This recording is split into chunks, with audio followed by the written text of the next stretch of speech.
Good evening and welcome once again on Legally Speaking Show. This is where we unpack the law and bring it to your doorstep. As we've always done, we tackle issues that pertains legal frameworks in different segments, different areas with different lawyers. And tonight, it's not different. I am with Mr. Njeru, an advocate of the High Court of Kenya. We are here to unpack and ravel. It's actually unpacking, unraveling, and presenting it to you just as it is. We want to talk about the human rights. We're going to speak on these human rights in different faculties and in different dimensions. Do you even know what your right is? And how do you differentiate these as a local human right, if there is, or this is an international human right? Are there bodies that help us or help make sure that the human rights have been adhered to the end? Welcome on board. Speak to us through 22914. You can also reach us on our Facebook page, Mwangaza TV. We are streaming live on our YouTube channel, Mwangaza TV Kenya. As usual, I'm your host, CELESTINE WAKA the Favored. It's always my pleasure to have you on board. Tell a friend to tell a friend, and let us learn that which we thought we knew, or that which we thought we knew, yet we don't know.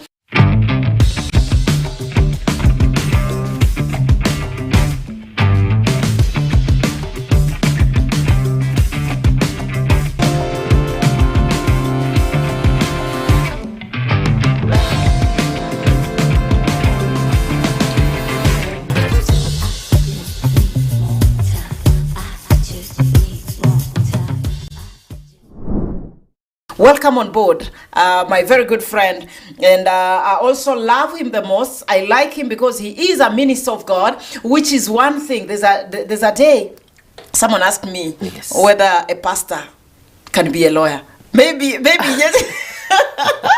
Maybe respond to that before we can. Thank you so much also for having me, Sele. You're welcome. I want to tell you that, my sister, yes, it is possible to be a pastor or a minister of God, and yet you're still a lawyer. Okay. Yes. Thank you. Now, so who is Mr. Njeru? That had to be sorted out. Thank you. Yeah. So Mr. Njeru is an advocate of the High Court of Kenya. Yeah. And I've been in this profession for more than 5 years. All right. And on top of that, as you said, I love God so much. Yeah. He's been faithful to me. Amen. So, and for the purpose of this good evening that you're here is to discuss on the human rights. Yeah. And thank you also for having me once again. You're welcome. Yes. All right. Thank you so much for creating time to be with us. It's always an honor for me. Yes. Anytime I reach out to you, you are available. So welcome on board. As I introduced the topic of today, human rights. We've heard of this. It is my human right. You know, it is my right. It is the right of the demonstrators. That is the language you've heard more often. Yes. But when we talk about a human right, what is it really? Thank you. Yeah. When we talk about the human rights, Yeah. These are the rights or freedoms, as we call them, Yes. that appertains to each and every individual. So once we are born, Yeah. when everyone is born, Yes. these are the rights that accrue to each and every person. Yes. They are not granted by the state Okay. or the government, and it is not a privilege. Okay. These are the rights that when everyone is born, we call them the inalienable rights, Okay. such that they cannot be separated from you once you're born. Okay. So, and these rights and fundamental freedoms, they ensure that one, there is human dignity is respected. Okay. There is freedom of the person. And let me just comment and say that there's been an history of the human rights, as we say it.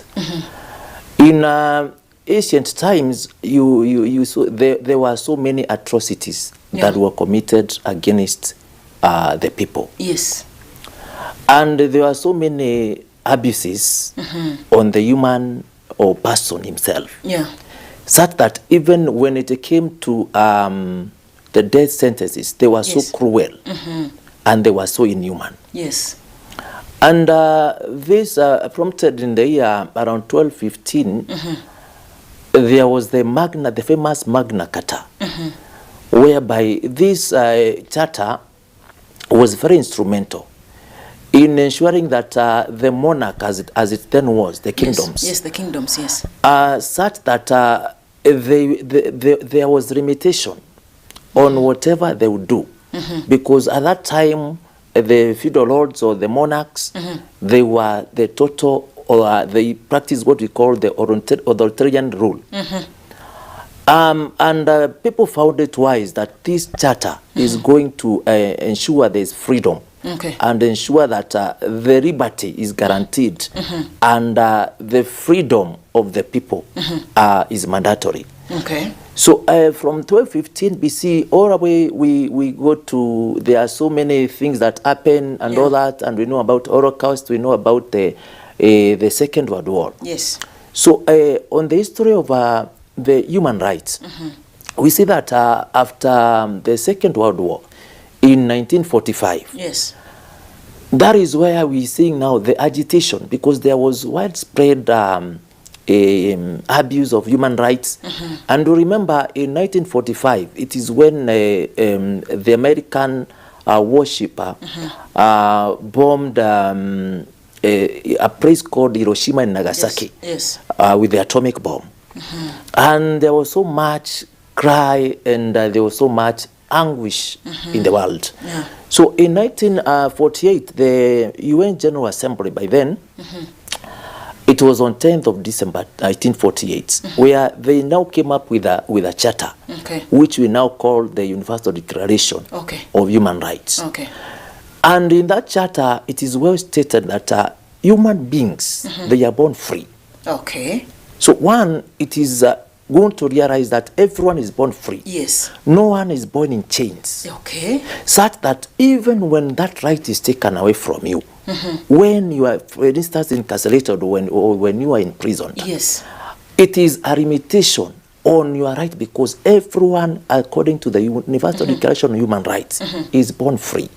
And if you remit that right, then that right, there must be a law, or there must be a municipal or an international law that really is limiting that right.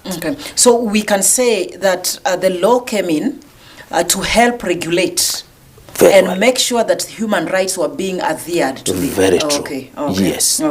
So when we talk of human rights, because thank you so much for that establishment, that background. So when we talk of the human rights, because I'm born free, you know, I'm not born in chains, as you said. That means I'm entitled to freedom in certain areas. Of course. So what are these areas when we come down to maybe listing the human rights or the categorization of human rights? Yes, of course.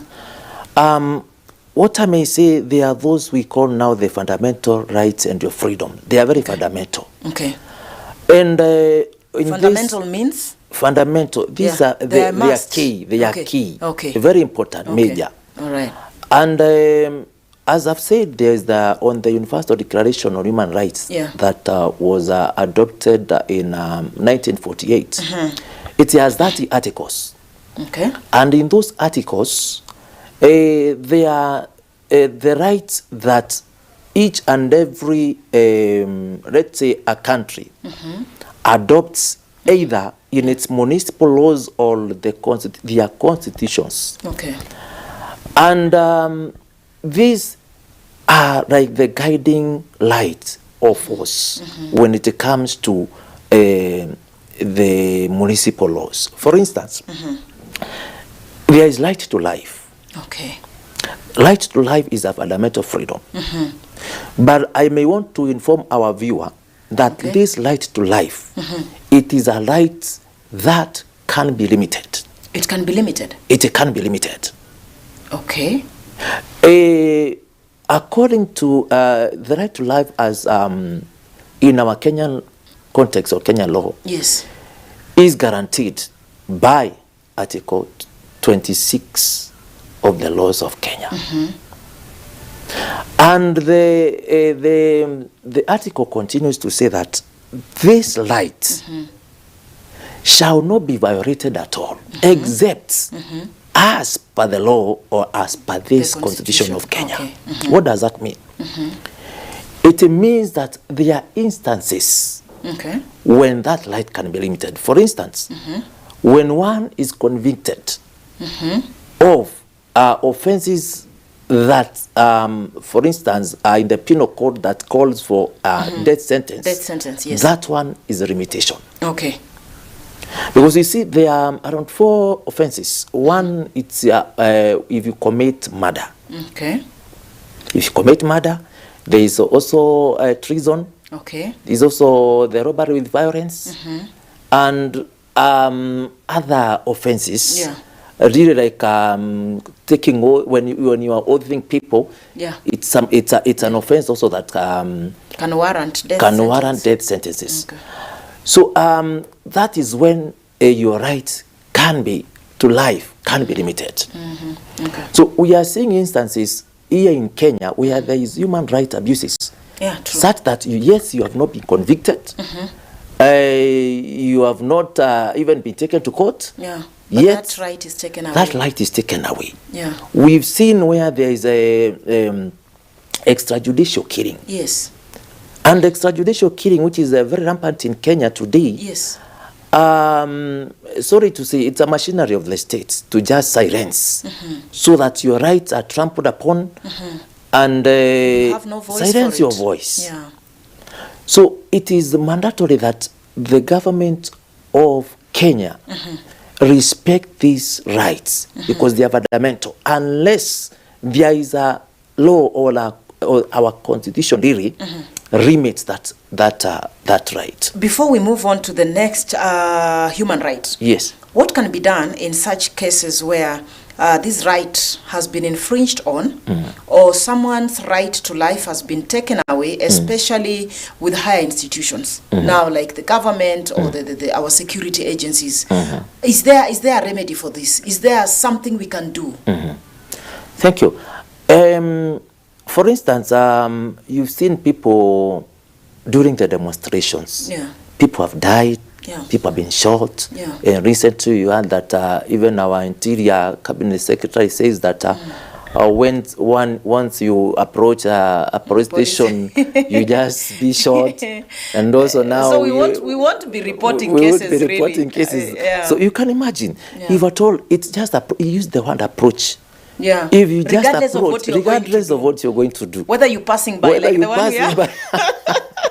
You can imagine. It is a serious statement. Yes. Yeah. And also, just what an insult to an injury, then the president comes and says that don't. You can only shoot there. Shoot on the legs. and we very well know that even Lex Masai died because of a gunshot. Exactly, because of the bleeding. Yes. Of a bleeding. Yeah. So these are rights that once, sorry to say, there is nothing that can really bring back life when one is lost. Yeah. But there are ways that we can bring this government into account. Okay. And you've seen the IPOA. Yes. The Independent Policing Authority. Yes. Whereby now there are those cases that are already being prosecuted in court. Yeah.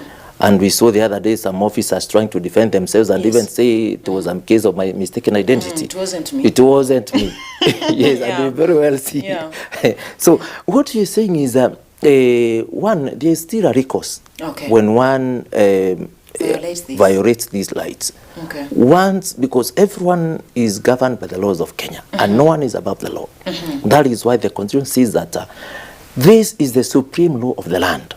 True. Even the president himself is not above the law. Yes, yes. In fact, it is governed by the law. Governed by the law. Yeah. And you see, it is we, the people, are the supreme. We just give him that opportunity to serve us. Wow.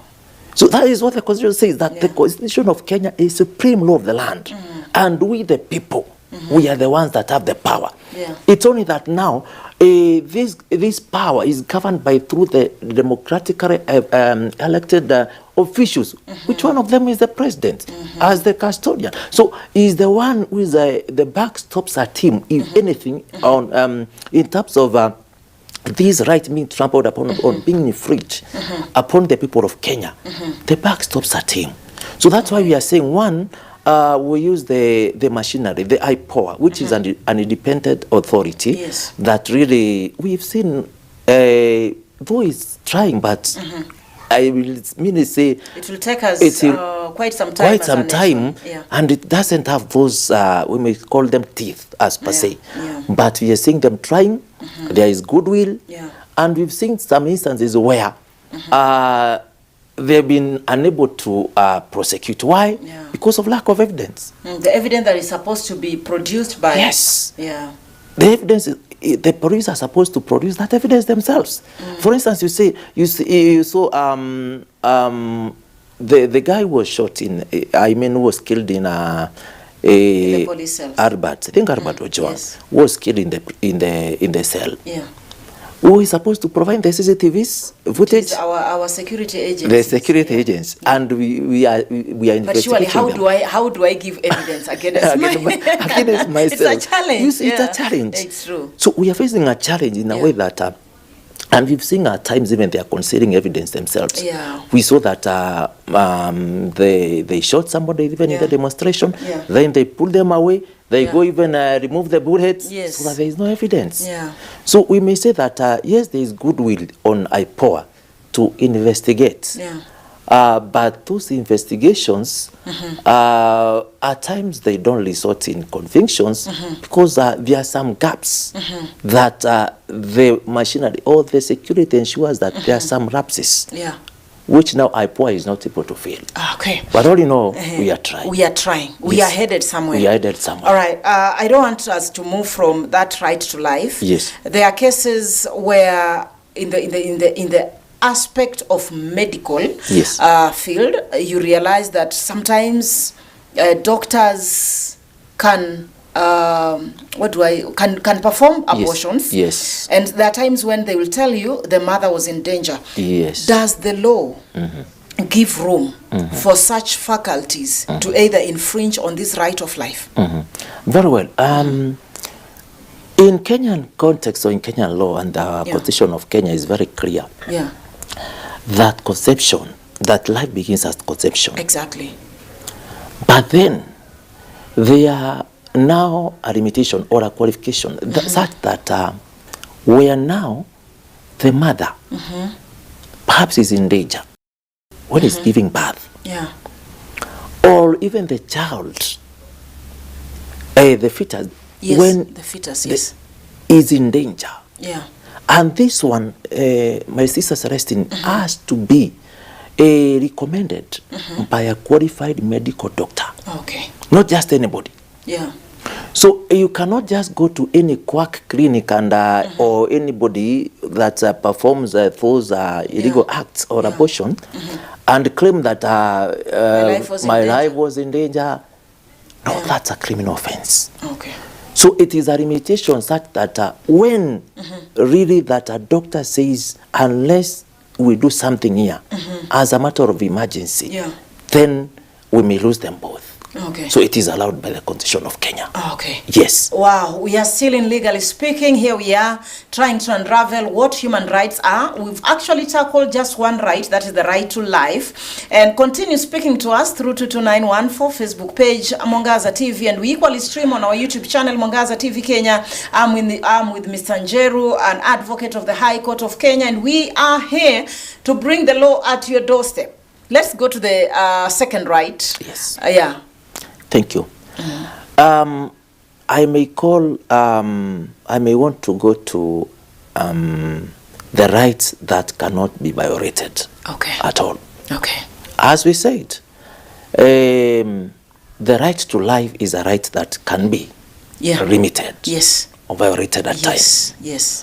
But the Constitution of Kenya is very clear, Article 25.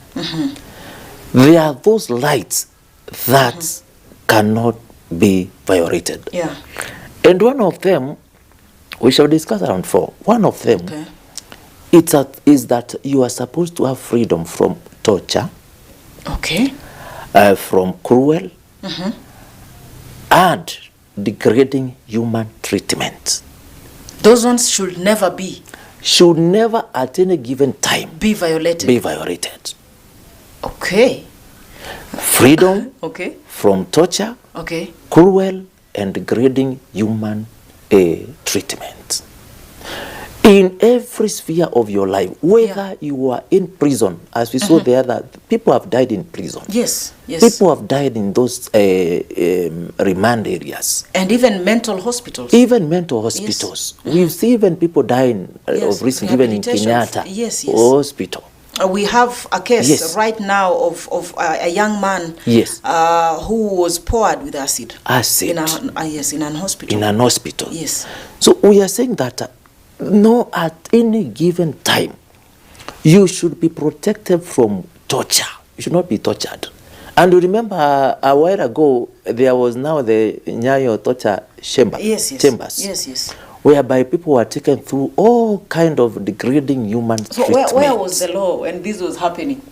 Sorry to say. What is the place of the law in all this? Because apart from the torture chamber, it's a story we've had. Yes. I think we were still very little or something. Yes. Apart from that, even in our current life, there's too much torture. There's too much torture. Yes. It has become the norm. It has become the way of doing things. Yes. Someone needs evidence, they will torture you. Yes. And most of the people who are dying today, it's because they have been tortured to death. So where is the law in all this? As I say, we have our constitution is a good item, but then the implementation and also what I may call to effect that law, the government or the security they are not implementing the law to the letter. Okay. Because you see, we have the laws which now should be adhered to. Yeah. And now it's not the case. Okay. Because you see, if the condition, for instance, guarantees that you should not be tortured, we've seen instances where you turn to go record a statement with the DCI. Yes.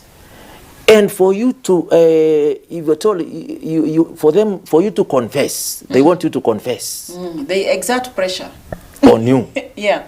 Such that we've had people being taken, I think, they've been Karura Forest, and so many other weird places. That's true, yeah. So they are torturing you against the constitution of Kenya. They are infringing on your rights. Okay. Because it is your right, as guaranteed by Article 49, right of an arrested person. Not to be tortured. One, Article 49 states on the right of an arrested person that he should not be compelled to testify or to give to confess. Yeah. So if at all you are arrested and you go and tell them, I don't know anything, that should be all. They should now take you to a competent court of law who will now determine whether you're guilty or you're not. Guilty. Because you are presumed guilty until you're convicted by a court of law. Yeah. So it's our security organs. In fact, it's like you're guilty when you're arrested. Before you're even convicted, you're guilty. Yeah. So they should not at all exact pressure on you so that you can confess or so that they can get any information from you. It's within your right to either remain silent or even not to say anything. Or even to call maybe your legal representative or your lawyer. Yeah. So at no given time does the law says that you should be tortured. Okay.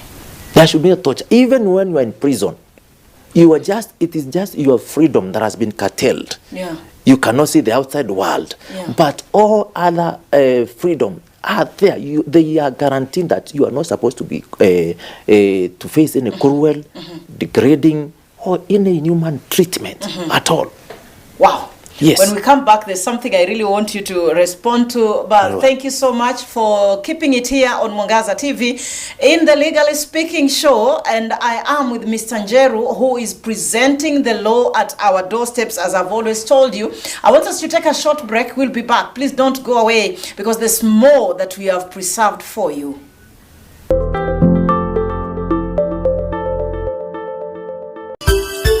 Unatazama Mwangaza TV, tumaini lako.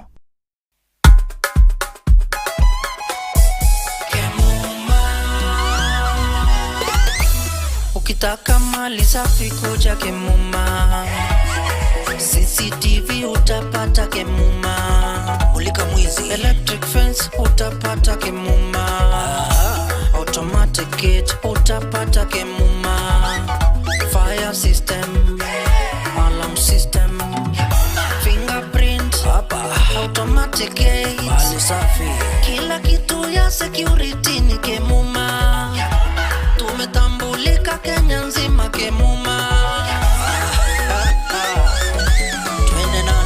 Twende nalo Kemuma, njoo na mi Kemuma, twende Kemuma, vitu ni fresh mali yote fresh, hapana deal na mtumba, kila kitu ni fresh. Ukitaka mali safi njoo na mi twende Kemuma engineering system, wa security tuko fiti, hatuna competition, wanajua tuko fiti. Suka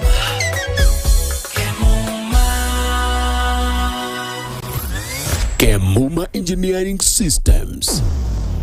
We mind your security.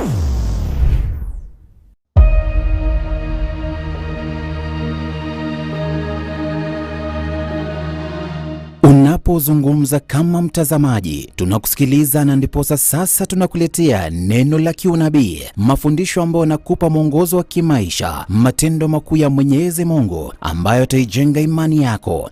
Kama kuna pepo baya, pepo tunataka tuikemee ni pepo ya ulimi. Sema pepo ya ulimi. Kama tunahitaji deliverance, ni deliverance ya ulimi. Kama tunahitaji tubadilike, ni ulimi ibadilike. Kwa sababu kile kinaharibu watu, kile kimeharibu washirika wengi hapa, kile kimeharibu hata wamama wa kanisa na wazee, ni ulimi. Sikia hapa, jiosheni, jitakazeni. Kujiosha si sabuni na maji. Kujiosha ni kuondoa kuokoka, kuacha hizo dhambi mbaya, kuondoa hiyo vitu ambazo zilikuwa na kufuata, hiyo umalaya, hiyo usherati, hiyo mambo ulikuwa uondoe, ndio mpatane na Jehova. Uambie Mungu, nataka kubadilika, nataka kuwa kiumbe kipya. Yote ukiandaliwa na kanisa la Jesus Winner Ministry Roysambu chini ya Askofu Edward Moi, ni kila siku saa 11 alasiri hadi saa 12:30 jioni, Jumatatu hadi Alhamisi. Mwenyezi Mungu, Mungu wa majeshi asema hivi: jipeni moyo, mliovunjika moyo, mliokaa kama mmekufiwa, ndio mliokuwa kama mmegojeka, Jehova ananiambia jipe moyo, jipe moyo, jipe moyo, jipe moyo. Neno la kiunabii.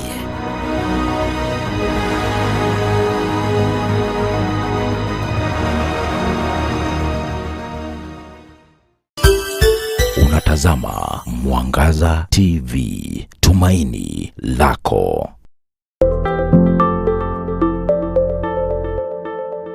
Welcome back. Still in Legally Speaking, this is where the law meets law meets humanity, because we get to position ourselves and understand the law as it is.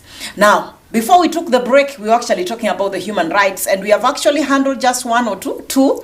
And before then, Mr. Njeru was telling us that no one has the right to torture you in whichever circumstance that you're in. And we are just trying to deliberate and understand why some people are being tortured for evidence, or sometimes people are being tortured because of failing to achieve A, B, C, D. And what is the place and the position of the law? So welcome on board. Remember to talk to us through 22914, Facebook page Mwangaza TV, and of course our YouTube channel Mwangaza TV Kenya. Welcome on board, Mr. Njeru. Thank you. I said there's something I really wanted you to elaborate on. Yes. Initially when I was growing up, I don't know about the viewer this night. Yes. We will hear that someone has been convicted, or he's going in prison for 2 years and 2 strokes of cane. Mm-hmm.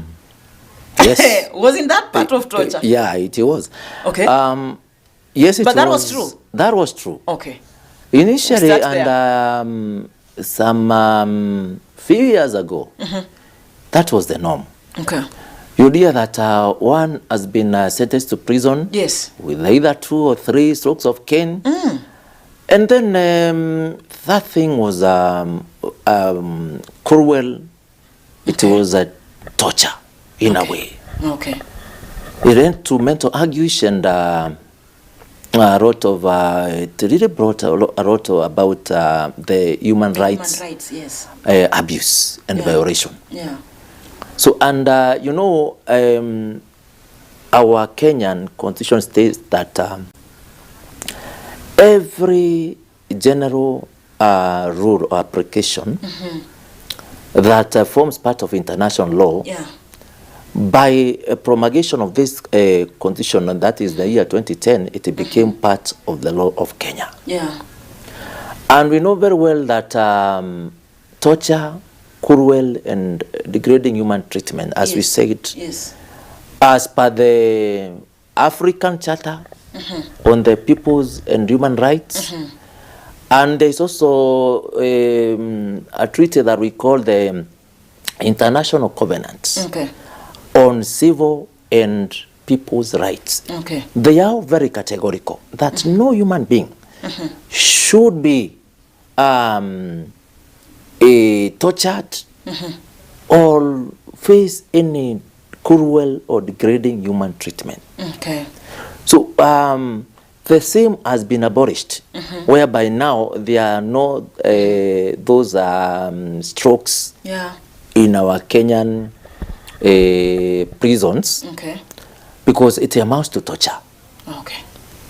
So it was there initially, but then with the current constitution of Kenya, it is really outlawed. There's no place in the current Kenyan states. That's very good to know, at least for those who would fear someone would really be mentally tortured before he stepped into the prison, because he's imagining not just for the years he'll be away from the family, but also imagining the anguish and the pain he'll have to go through as he receives the strokes. So it's a good thing to our Kenyan constitution. We should applaud. Very true, very true. And you see also in terms of that torture, when it came to, as I said, you can be convicted, then you are sentenced to death. And you know, in the same has not been abolished in our books. It is still in our laws, death sentence. But I want to tell you that death sentence in our Kenyan laws, it is death by hanging. Death by hanging. Yes, so like we had a recent case of a Kenyan being convicted to death. Because it's still in our books. Still in our books that as a country, as a nation, we haven't abolished the death sentence. So is it in order for me to say, or maybe for the viewer who is watching us this moment, to say that someone can also can be hanged, as you're saying, it's death by rope? I want to, under the new constitution, the one we are using now. I may want to say one thing. That, as I said, Article 26 is very clear. that right can be limited. Yes, you can be hanged. Because now that order, it's an order that comes from the president himself. The judge sentences you to death. Then that order for your death, for the implementation, rise with the president. So today, if President Ruto gives a go ahead, then those who are sentenced to death will surely be hanged. Will be hanged. So we are at the mercy of the president. At the mercy of the president. But I may want to say that this death sentence, the last time it was implemented was in the year 1987 by the late President Daniel Arap Moi. And there were two people who were sentenced to death at that time, and they were generals in the army that you know very well, 1982. Pascal, he was called Henley and Pascal. They really wanted to overthrow the coup, the government that time. So that is the last time that Kenya really implemented and executed somebody. But so, someone has room to appeal? Yes, of course. Once you are imprisoned and you are sentenced to death, you have every right to appeal. I want to say that, Antoine, that since then, all the those people who are under death law, Yeah. or who have been sentenced to death, Yes. most of the presidents have committed the same Okay. to life imprisonment. Okay. So there are very few people who are now on death row, because every president who comes, he says, submits them yes, to he says, life now I have imprisonment. lessened or commuted Okay. the same to life imprisonment. Okay. So at this time, there are few people who are on death row. So most of them, and majority of them, their sentences have been committed to life imprisonment, because of the reason that this thing, even death itself, it's cruel, degrading, and human treatment. That's Yes. Wow. So we continue enlightening us on the human rights, especially those human rights. Now we have a right to life. Yes. We have a right not to be tortured. Yes. That is one thing that I didn't know. I Yes. now know. Yes. Because it has been the norm. Yes. What other rights should we be looking into? As we continue with that Article 25, it states well that there is right to a fair hearing. Okay. Okay. So when you are subjected to any tribunal or any court of law, Yeah. you should be given perhaps an opportunity Yeah. to, one, defend yourself. Yeah. So you should not be condemned and hanged. You should Right. be given an opportunity, if need be, Yeah. to have an advocate or a representative, Yeah. whereby this is a right that is guaranteed. Yeah. And you should appear before an impartial judge or an entity. If you suspect in any way that any judge. tribunal or any court is impartial, you should, if at all, object Yeah. to any proceedings or any happening or any activity Yeah. that continues in that court. One, you've seen of advocates say, tell the judge, or did they apply for a recusal of a judge. Yeah. A judge might be biased. And there are very many instances that judges might not be able to give an impartial or an independent or an objective determination. Yeah. It might be maybe they very well are, if the case that is before them is a case that maybe there is relationship Oh, okay. between the parties that are involved in litigation. Yeah. So It they're might be, definitely yes, going to have bias. Yes, there might be a possibility of bias. Yeah. It might be maybe a business or commercial ventures that maybe this one and the judge or the tribunal, they might have conducted some ventures. Or their competitors. Or their competitors. Yes. It's still possible. Yes, Yeah. it's possible. Yeah. So the justice must not only be done, but seen to be done Okay. in Kenya. So we are saying now, this right is inviolable right. At no given time should you not be subjected to a fair hearing. You should be given an opportunity to express yourself, like the way the deputy president faced. former, yeah. Yes, should be an impartial judge, whereby now your right should not be violated at all through that right to a fair hearing.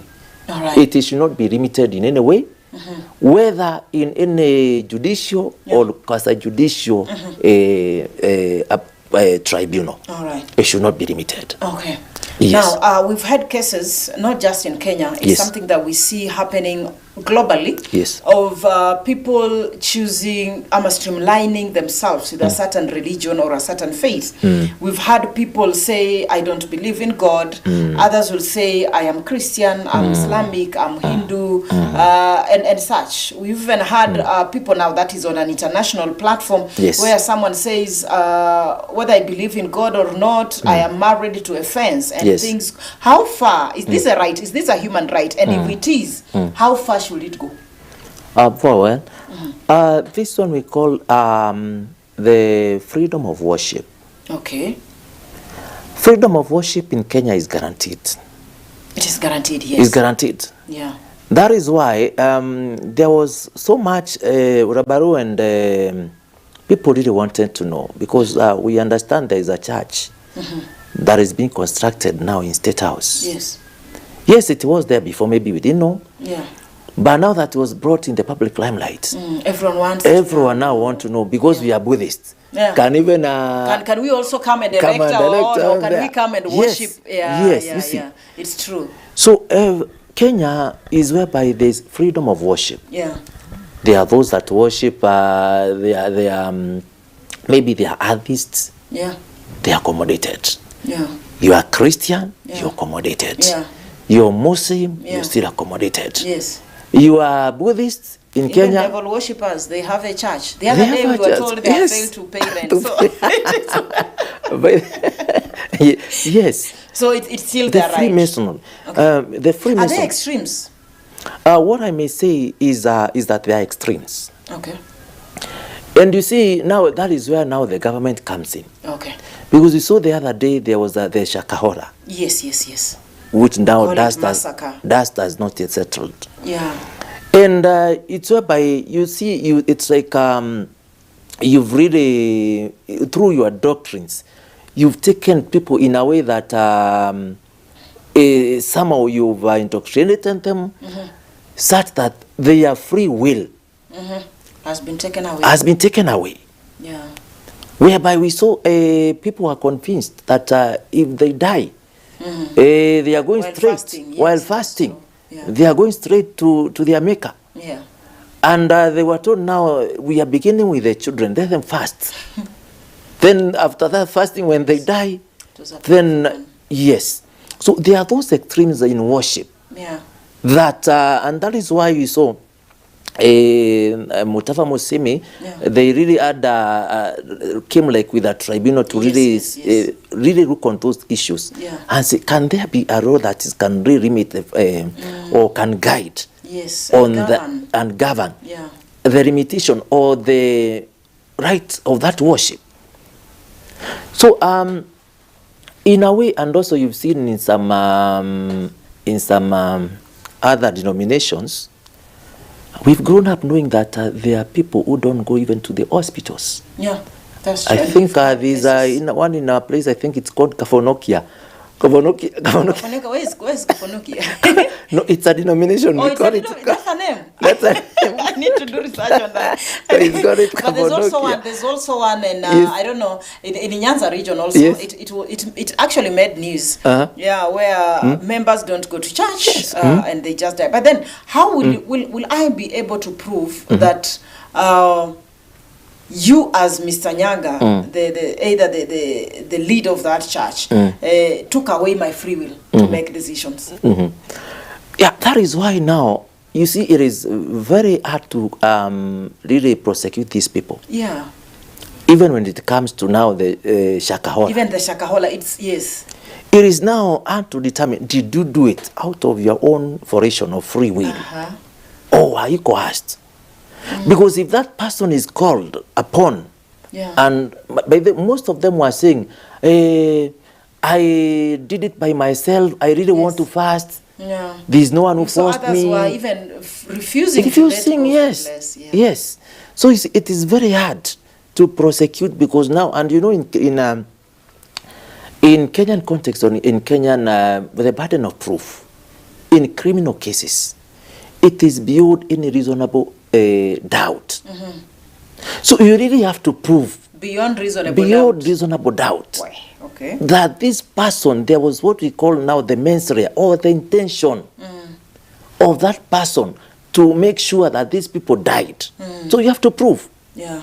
So that is why even at the end of it, don't be surprised when you hear that maybe in Shakahola there are still persons there. There are still people there, and we at the end of it all now Mackenzie is free. Yeah. Free. Because someone somewhere will fail to prove beyond reasonable doubt that he was involved. Yes, because he was not, no one who caught him maybe barring or even, you see, such things. So it is at all order to really prove beyond reasonable doubt. Wow, I know. There are things we look at. There are situations in our lives. Sometimes you get yourself questioning your intelligence, and sometimes you question your conscience, asking why the government is not stepping in to help, or to provide solutions. Now we know that there are some times when the government is actually limited because there are things that they can also not prove. There's no evidence to prove that indeed ulidanganya hawa watu. It is not possible. Yeah. Because of time, looking at my time, we actually are running short of time. Yes. Maybe we can just mention some of the other human rights, and then in our next segment we just continue with human rights and look at other things. Yes. Yeah. Very well.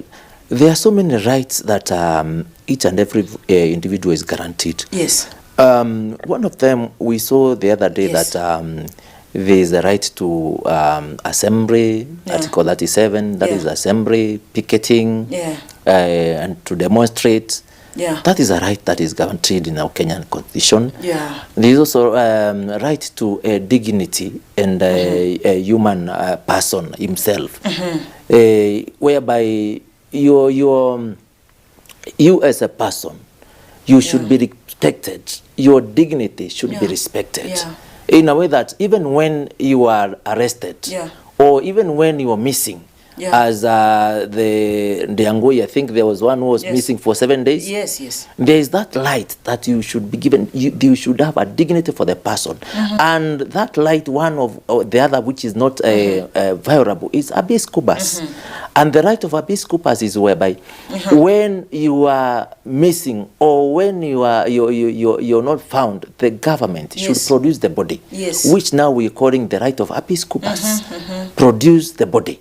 Yeah. So there are so many other rights. There are rights that we call the right to your privacy. Your data should not be at all infringed upon without your permission. Yes. And we can see now there are various laws that have come with that, like for instance the Data Protection Act. Exactly. So it is within that human dignity that even your phone, your communication should be private, unless even there is a court order for that light to be infringed upon.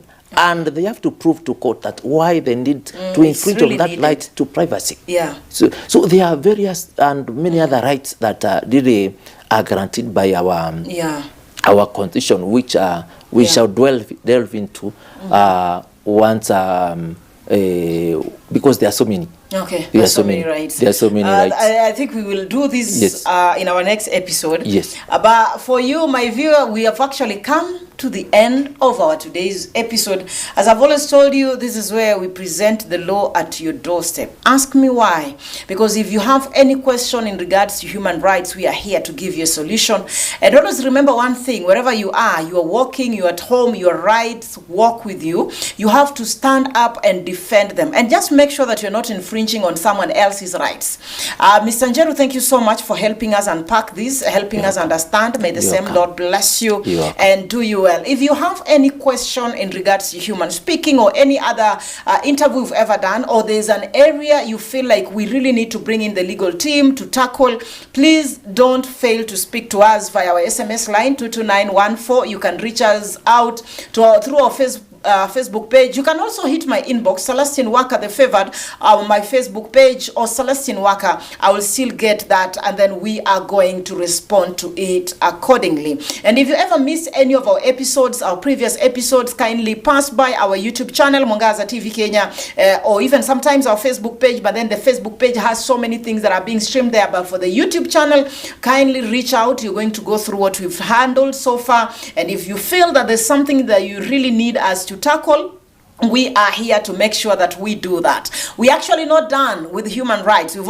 actually given examples, and I know Mr. Njeru hasn't tackled everything, so in our next episode we should be handling something in regards to the same.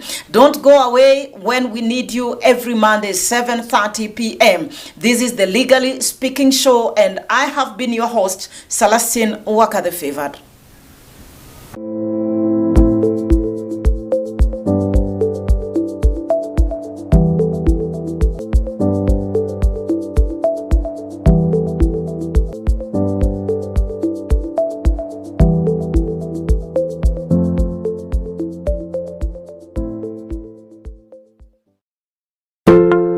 Ukiwa na maoni au tetesi zozote kuhusu vipindi vyetu, tujuze kupitia kwa ujumbe mfupi kwa 0742524973, 0742524973, na pia kwenye barua pepe info@